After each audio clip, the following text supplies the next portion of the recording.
এটা কোনো সরকারের দোষ না, কোনো ইয়ের দোষ না। আল্লাহ তাআলা যে বিধানগুলো দিছে এই বিধানগুলো হলো সহি সত্য। কারেক্ট। সত্য বলো, সুপথে চলো, ওরে আমার মন।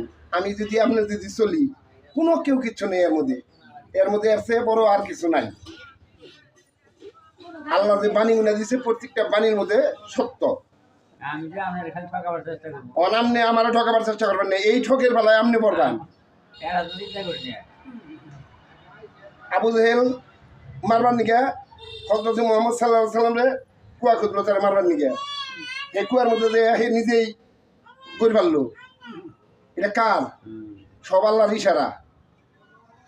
তারা যত কিছুই করুক, কেউ তারে কোনোদিন কেউ কোনো কিছু করতে পারে না। কেন? বহুত শত্রু আছে তার এই ধর্মের মধ্যে থেকে। তারা কোনোদিন কেউ কোনোদিন ঠকাইতে পারে না। কে তার সাথে কি আল্লাহ আছে তার সাথে। হে মানুষের কোনো ইচ্ছা নেই। কে ওই তোমার শক্তি আছে, শক্তির কোনো ইচ্ছা নেই। কে আমার বাইর কথা আমি সাপোর্ট করলাম, আমার বাইর কথায় আমি একমত, গোপন কিছু নাই, বাস্তবে সাপোর্ট করলাম। এটা আমার রেকর্ড হয়ে থাকবো, আপনাদের কাছে দেশ বিদেশে পৌঁছাবো। ধন্যবাদ সবাইকে। আসসালামু আলাইকুম।